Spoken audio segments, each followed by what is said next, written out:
I'm glad you could make it. If you clicked on this video because you're on the verge of divorce, or because the woman you love is slowly but surely walking away, then this video is for you. In just a few moments, I'm going to walk you through what other men have done to create not just lasting marriages, but fulfilling relationships. But I'm not going to lie to you, this is going to be tough. Not because the strategies don't work. No, it's going to be tough because you're going to have to do 4 things that you haven't done for a very long time. So you have to decide, keep watching this video and do everything that you can to get your ego out of the way. And there's a good chance you can win her back. But if you can't get your ego out of the way and it continues to be about you and not what is happening between you both, well, then it's already decided. This game is as good as over. Still here? Let's get started then. One of the hardest things for you to accept is that when it comes to your marriage, you have been the leader. You likely asked her out on a date. You likely got down on one knee and proposed. You pursued her. In the beginning, with your words, with your actions, with your decisions, you made it clear that you wanted to lead her into a long-lasting and awesome marriage. And she loved that about you. But somewhere along the line, you've become a man of excuses. Instead of owning your leadership and radically accepting that the state of your marriage depends upon you, you just keep pointing out that it's her fault too. And yeah, that might be true. But a real leader doesn't focus on where his team members are failing. He takes responsibility for the current state of the game. And if he can, he makes up for what is lacking in the other team members. And guess what? You can't. The culture doesn't like that. It wants to tell you that your wife doesn't need your leadership. In fact, most of the time, it wants to bombard you with the message that your wife doesn't need you at all. And yeah, that message is everywhere. For years, we watched dads and husbands portrayed on television and in series like we're all just a bunch of bumbling idiots who are constantly being saved by the cleverness and quick wit of their wives. May we all choose clever women to fall in love with. But you're the leader, so lead. That means it's time to stop being a passenger in the decision-making process and become a pilot again. It means owning up to those mistakes and asking for her forgiveness as often as you make those blunders. Real men own their mistakes. Boys, point the finger. It means rallying your family around a single purpose, building up your team, and helping them to become something that would only be a dream if you weren't there to lead. We're on the same team should be coming out of your mouth often. Flashlights look up for number 1. A lighthouse, though, he's the one that the family looks to in order to know which way to go. You know, there was a time when your girl was the most important thing in your world. Okay, second only to God. If you were tired and she called you, you'd pick up the phone. If she even hinted at wanting something, you would make sure to get it, even if you didn't really have the money. If you thought of the female form, you know what I'm talking about. Yeah, you thought of her. If something bothered her, you took care of it because that's just the kind of guy that you are. In all things in life, if she made a request, she immediately jumped the line. And she knew it because she was your queen. But over time, things began to change. Your job, your sports, your money, your gaming, your buddies, pornography, all of these took her place. In short, you cheated on her. And when she tried to talk to you about it, guess what you did? Nothing. And so she learned that almost anything matters to you more than she does. And if you really think that's not true, well, it doesn't matter. As a civilized man, you already know that one's perception of reality often changes how we respond to that same reality, even if our perception is not the clearest. So what should you do? Starting now, she jumps the line on everything.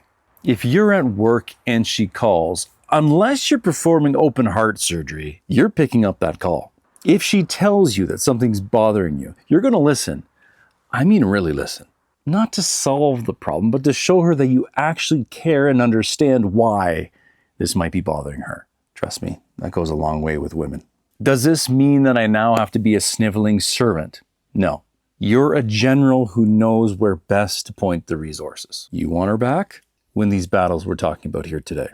Now, if you're an older guy, then you might remember a time when the bride not only wore white, but she wore a veil. Do they still do that? Well, did you ever wonder why? 2 reasons. First, because we would veil what is holy. Not in the sense of morally upright or perfect, but in the most ancient sense of the word, meaning to be completely set apart. There's so much more to talk about there, but that's for another time. The second reason they were veiling is because we veil what is a mystery. Notice I didn't say puzzle or paradox or conundrum. What we mean by mystery here is that no matter how much I think I see or think that I get it, I'm actually missing most of what's right in front of me. And the veil, well, that was supposed to remind the groom of that very thing. This woman is a mystery that you will continually unveil for the rest of your life. She is that fascinating. In the beginning, you fully embraced this idea, even if you didn't have the words to articulate it. You knew that she wasn't like your buddies. The way she talked was different. The way she moved was different. The way she interacted with the world was different. The way she reasoned through problems was different. She embodied for you what many of the greatest thinkers of our time have called the feminine genius. And that fascinated you. And you know what we men do when we're fascinated by a subject? Whether that subject is also an object like the great oceans of the earth, or whether that subject is a person like the bride that you had somehow caught. Well, you studied her intensely. What she did and how she did it, and what she thought of the world mattered to you. Because you knew instinctively, subconsciously even, that a great mystery was hidden there in that woman.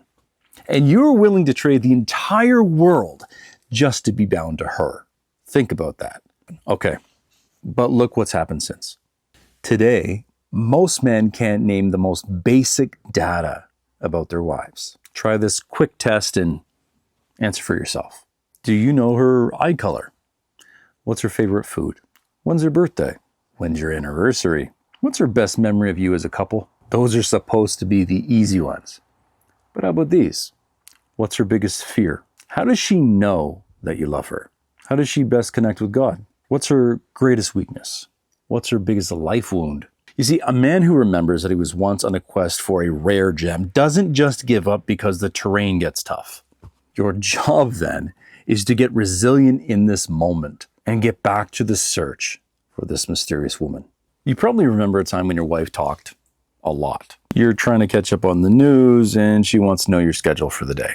You're trying to relax after work and she's trying to figure out how your day went. Even when you're trying to sleep, she wants to talk about the kids. And the worst part about it is that you figured somewhere along the line, if you just answered the question, if you just gave the solution, problem solution, right? Then you could get back to doing what you want to do. Wrong. She kept talking. Why is she doing that? Because most women primarily feel connected through conversation, whereas most men primarily feel connected through shared activities and experiences. Does the schedule matter? Sure. Does she really want to know how your day went? Yeah. But what matters more to her is whether or not she feels connected to you. So when we simply answer the question because we're tired or relaxing or occupied, guess what she's thinking? He doesn't want to connect with me. This inner voice of hers actually gets meaner the more you go into your processing mode. And you know what I'm talking about. Your boss is on your case, or you're worried about the finances, or you're struggling with personal image and health issues. We men tend to go into a sort of processing mode where we talk even less. And here's how we think. I want to save her from that same stress. I don't want to bother her with it. This is something I should shoulder myself and take care of because that's what men do, right? But while you're busy doing this, saving her from all of your stress, you know what she's thinking? Yeah, you guessed it. She sees your silence as more and more proof that you're completely pulling away from her. I know, you were just processing, but it doesn't matter. She thinks like a woman and not like a man. And in the language of women, you are making it more and more clear that she's no longer your girl. How do you fix that? Should we all just start communicating like women? No. Be yourself. That seems to work pretty well for you. Instead, try this. The next time something is bothering you, just tell her that you want to get her thoughts on something and then see what she says. Maybe her advice will be good. Maybe it'll be terrible. I don't know. But one thing is certain, you will have made a connection. And in her world, that means more than you can possibly imagine. Okay, so let's recap. From here on out, this is what I'm suggesting to you. Start leading. Show by example what kind of life your family could be living if you just got better from one day to the next. Stop cheating.